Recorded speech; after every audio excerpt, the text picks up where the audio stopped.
एक जंगल में चींची नाम की एक सुंदर चिड़िया रहा करती थी। वह बहुत सीधी और बहुत दयालु चिड़िया थी। जंगल के सभी पक्षी उसके पीछे उसे बेवकूफ़ और पागल जैसे नामों से पुकारा करते थे, परंतु चींची को इन सारी बातों से कोई फ़र्क नहीं पड़ता था। एक दिन काला कौवा चींची के घर आता है। अरे चीची बहन। हाँ कालू भैया, बताइए क्या बात है। चीची बहन, तुम्हें तो पता ही है ना, इस जंगल में सारे पक्षी मतलबी हैं, कोई किसी की मदद ही नहीं करना चाहता है। हाँ, पर आप ये सब क्यों कह रहे हैं कालू भैया? अरे चीची बहन, मुझे तुमसे एक मदद चाहिए थी। अगर तुम चाहो तो तुम मेरी मदद कर सकती हो। मुझे कौन सी मदद करनी है आपकी? अरे क्या बताऊँ चिड़िया बहन, तुम्हें तो पता ही है, बरसात का मौसम आ गया है और मेरा घर तो इतना कमज़ोर था कि पहली बरसात में ही टूट गया। इसीलिए मैं चाहता हूँ कि जब तक बरसात नहीं चली जाती तब तक तुम मुझे अपने घर में रहने दो। उसके बाद जैसे ही बरसात ख़त्म हो जाती है, हम दोनों मिलकर के हमारा घोंसला बना लेंगे। ठीक है कालू भैया, आप यहाँ पर रह सकते हैं जब तक बरसात का मौसम है। जब बरसात का मौसम चला जाएगा तो हम दोनों मिलकर आपका घोंसला बना देंगे। ये कहने के बाद कालू कौवा चींची चिड़िया के घर में ही रहने लगता है। वह कोई काम नहीं करता है, बस सारा दिन बैठकर खाता रहता है। चींची चिड़िया भी उससे किसी काम को नहीं कहती है। वह सोचती है कि मेहमान से क्या काम कराना। एक दिन चींची चिड़िया पानी पीने नदी के पास जाती है तो उसे कुछ आवाज़ सुनाई देती है। बचाओ बचाओ, मुझे बचाओ, मुझे बचाओ। अरे ये आवाज़ कहाँ से आ रही है? चलो चलकर देखती हूँ। वह देखती है कि एक सुनहरी मछली झाड़ियों के बीच फंसी होती है। वह उस मछली को झाड़ियों से निकालती है और पानी में डाल देती है। तुम्हारा बहुत बहुत धन्यवाद चींची चिड़िया। चींची, आपको मेरा नाम कैसे पता कि मेरा नाम चींची चिड़िया है? तुम यहाँ पर रोज़ पानी पीने आती हो और दाना देखने आती हो। मैं यहाँ पर हवा खाने आती हूँ, तभी मैं तुम्हें देखती हूँ। तुम वहाँ झाड़ियों में कैसे फंस गई थी? रात बरसात हुई थी तो पानी के बहाव से मैं उस झाड़ी में फंस गई थी, लेकिन तुमने मुझे वहाँ से निकालकर मेरी सहायता की है, जिसके लिए मैं तुम्हें धन्यवाद देती हूँ। तुम बहुत ज़्यादा दयालु और समझदार चिड़िया हो। नहीं, मैं समझदार नहीं हूँ। मुझे पता है जंगल के सभी पक्षी मेरे पीछे मुझे मूर्ख बोलते हैं, मुझे बेवकूफ़ बोलते हैं, पर मुझे इन सारी बातों से कोई फ़र्क नहीं पड़ता, क्योंकि मेरी मम्मी ने मुझसे कहा है कि कोई आपके बारे में कुछ भी कहे, हमें इसकी परवाह नहीं करनी चाहिए, हमें अपना कार्य करना चाहिए। वाह, तुम तो बहुत ही समझदार हो चींची। अगर तुम्हें कभी भी किसी चीज़ की ज़रूरत पड़े तो तुम मेरे पास आना। ठीक है सुनहरी मछली, अब मैं चलती हूँ। समय के साथ साथ बरसात का मौसम भी बीत जाता है। अब चींची चिड़िया काले कौवे से कहती है, काले कौवे भाई, आपने कहा था ना जैसे कि बरसात का मौसम बीत जाएगा तो हम मिलकर आपका घोंसला बनाएंगे। तो चलिए, बरसात का मौसम बीत चुका है, अब हम आपका घोंसला बनाते हैं। मेरा घोंसला? ये घर छोड़ के मैं नहीं जाऊँगा, ये ही मेरा घर है। तू बना अपने लिए घोंसला। ये आप कैसी बातें कर रहे हैं? ये तो मेरा घर है, मैंने कितनी मेहनत से बनाया है। ये तेरा घर था, अब ये मेरा घर है। आप ऐसा कैसे कर सकते हैं? वह चींची चिड़िया को धक्के मार के घर से बाहर निकालता है। उन दोनों की आवाज़ सुनकर जंगल के दूसरे पक्षी भी वहाँ इकट्ठे हो जाते हैं। अरे कालू भाई, तुम क्या कर रहे हो? चींची को उसी के घर से निकाल रहे हो? ये चींची का घर नहीं है, मैंने इस घर के पैसे दिए हैं इसे बरसात से पहले। इसने मुझसे बरसात से पहले अपने घर के पैसे ले लिए हैं और अपना घर बेच दिया है।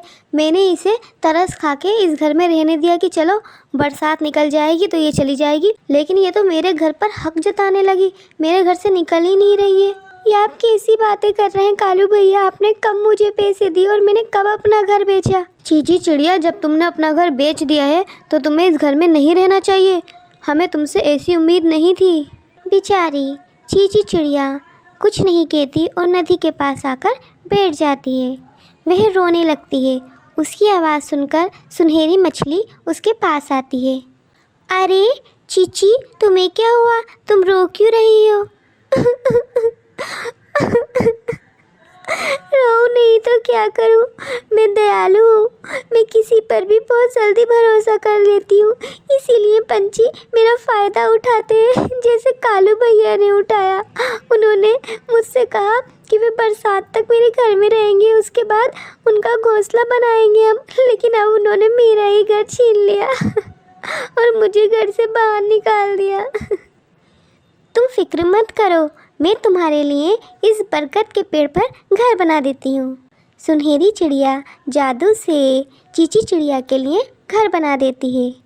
चीची चिड़िया अब उस घर में रहने लगती है और वह जब चाहे अपनी दोस्त सुनहरी मछली से मिल लेती है। एक जंगल में टोनी, मीनू और चीची नाम की 3 बहनें रहा करती थीं। बचपन में ही उनके माता पिता का देहांत हो गया था। टोनी ने बड़े लाड प्यार से अपनी दोनों बहनों को पाला और बड़ा किया।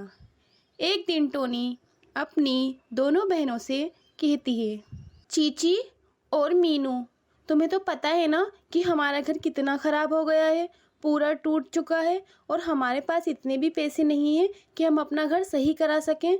तो मुझे लगता है कि हमें जंगल में जाना चाहिए और किसी अच्छे घर की तलाश करनी चाहिए। हम कोई पेड़ ढूंढ लेते हैं और उसी पर अपना घर बना लेंगे। हाँ दीदी, आप सही कह रही हैं। हमारा घर बहुत पुराना हो गया है और हमारे घर में दरारें भी पड़ गई हैं। हमें नया घर बनाना चाहिए। हाँ हाँ, मैं भी यही कह रही हूँ कि हमें यहाँ से चलना चाहिए। माता पिता के देहांत के बाद तुम मेरी जिम्मेदारियाँ हो, इसीलिए मैं तुम्हें कुछ भी नहीं होने दूँगी। और इस घर का तो कोई भरोसा नहीं कि ये घर कब टूट जाए। ये कहकर टोनी अपनी दोनों बहनों को वहाँ से ले जाती है। वह लोग जंगल की ओर चलते हैं। वहाँ पर उन्हें 3 पेड़ दिखाई देते हैं। एक पेड़ पर बहुत सारे आम लगे होते हैं और एक पेड़ पर बहुत सारे सेब लगे होते हैं। वहीं एक पेड़ बंजर पड़ा होता है जिस पर कोई भी फल या फूल नहीं होते। चीची जल्दी से जाकर आम का पेड़ ले लेती है और मीनू जल्दी से जाकर सेब का पेड़ ले लेती है। अब टोनी के पास सिर्फ एक ही पेड़ बचता है, वह बंजर पेड़। दीदी, मुझे तो ये आम का पेड़ पसंद है, मैं तो ये आम का पेड़ लूँगी। और दीदी, मुझे ये सेब का पेड़ पसंद है, मैं तो सेब का पेड़ लूँगी। ठीक है, और हम लोग अपना अपना घोंसला बना लेंगे। अपना अपना घोंसला? पर हम तीनों तो बहनें हैं ना, हम एक ही घोंसला बनाएंगे, एक ही घर बनाएंगे और तीनों उसी में साथ साथ रहेंगे। नहीं दीदी, हमने बचपन से लेकर अब तक आपको झेला है, हम आगे आपको नहीं झेलेंगे। आप अपना घर अलग बनाइए और हम अपना घर अलग बनाएंगे। ये तुम कैसी बातें कर रही हो मीनू? मैं तुम्हारी बड़ी बहन हूँ। मैंने बचपन से लेकर अब तक तुम्हारी देखभाल की है। माता पिता के बाद मैंने ही तुम्हें सहारा दिया है। हाँ तो क्या हुआ, अगर आपने हमें पाला है तो हम आपको और नहीं झेल सकते। चीची, तू तो मेरी छोटी बहन है ना, तू तो मेरे साथ रहेगी। वाह दीदी, अगर आपको बंजर पेड़ मिला है तो आप मेरे साथ रहना चाहती हैं ताकि आप मेरे आम खा सकें। मैं तो आपको अपने साथ नहीं रखूँगी। नहीं नहीं, मैं आपको अपने साथ नहीं रखूँगी। बेचारी टोनी उदास हो जाती है। उसके पास उस बंजर पेड़ पर रहने के अलावा और कोई रास्ता नहीं बचता है। वह उस बंजर पेड़ को पानी देती है और उसकी देखभाल करना शुरू कर देती है।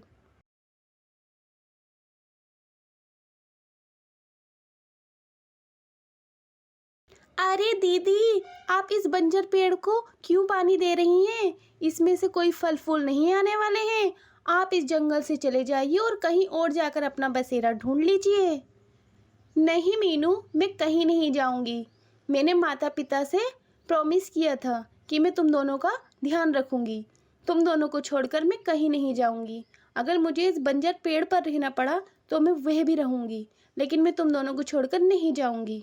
चीची टोकरी में आम लेकर के मीनू के पास जा रही होती है। चीची, मैं भी तो तेरी बहन हूँ ना, मुझे भी तो भूख लगी है और मेरे पेड़ पर तो आम भी नहीं आते या सेब भी नहीं आते हैं, तो मुझे थोड़े से आम दे दे। क्यों? मैं आपको आम क्यों दूंगी? आप मुझे बदले में कुछ देती हो क्या? मैं मीनू दीदी को आम देती हूँ तो वो तो मुझे सेब देती हैं। आप मुझे क्या देती हो? आप मुझे कुछ नहीं देती। मैं तो आपको आम नहीं दूंगी। पर मुझे भूख लगी है और मेरे पेड़ पर कोई भी फल नहीं आता, मुझे खाने के लिए दे दे थोड़े से आम। नहीं दीदी, मैं आपको नहीं दे सकती। मैं मीनू दीदी को देने जा रही हूँ और आप मुझे परेशान मत करो। और अगर आपको इतनी दिक्कत है तो आप यहाँ से चली जाओ ना, कहीं और जाकर रह लो किसी और पेड़ पर। ये कहकर चीची वहाँ से चली जाती है। बेचारी टोनी, वह अपने पेड़ को पानी देती है और किसी से कुछ नहीं कहती। एक दिन वह देखती है कि उसके पेड़ पर हरे भरे पत्ते आने लगते हैं। वहीं चीची और मीनू के पेड़ की पत्तियाँ सूखने लगती हैं। अरे वाह, मेरे पेड़ पर तो पत्तियाँ आ रही हैं, लगता है बहुत जल्दी इस पर फल आने लगेंगे। रात का समय होता है, बहुत तेज़ तूफान आता है जिसमें चीची और मीनू का पेड़ गिर जाता है। वहीं टोनी का पेड़ हरा भरा हो जाता है। सुबह के समय टोनी अपना पेड़ देखती है, उस पर बहुत सारे हीरे लगे होते हैं। ये तो हीरे हैं। अरे, इसमें हीरे कैसे आए? हाँ टोनी, मैं एक हीरे का ही पेड़ हूँ, लेकिन किसी ने मेरी देखभाल नहीं की, इस वजह से मैं बहुत ज़्यादा बंजर हो गया था। तुमने मेरी देखभाल की, इसीलिए अब मैं हरा भरा हो गया हूँ। इन हीरों पर तुम्हारा हक है, तुम इन हीरो को लो और बाज़ार में बेचकर अच्छी सी ज़िंदगी जियो। टोनी हीरे बेचकर अच्छी ज़िंदगी जीने लगती है। वहीं चीची और मीनू दोनों बहुत ही ज़्यादा परेशान होती हैं। चीची और मीनू अपनी बहन टोनी के घर आती हैं। दीदी, मुझे माफ़ कर दीजिए, मैं तो चीची से भी बड़ी हूँ, लेकिन मैंने आपके साथ बदतमीज़ी की, मुझे माफ़ कर दीजिए। आप मुझे घर से निकाल दीजिए, लेकिन आप चीची को रख लीजिए, ये तो छोटी है। अरे बेटा, आप दोनों ही मेरे लिए बराबर हो और मैं आप दोनों से ही बहुत प्यार करती हूँ, आप दोनों यहाँ पर रह सकती हो। नहीं दीदी, हमने आपके साथ बदतमीज़ी की, हमें माफ़ कर दीजिए, शायद हम तो माफ़ी के भी काबिल नहीं हैं। कोई बात नहीं बेटा, आप दोनों यहाँ पर रहो, आप दोनों मेरी बहनें हो और मैं अपनी बहनों का साथ कभी नहीं छोड़ सकती। टोनी चीची और मीनू के साथ उस घर में खुशी खुशी रहती है। समय ही बताता है कि कौन अपना है और कौन पराया। हमें कभी भी किसी के साथ दुर्व्यवहार नहीं करना चाहिए।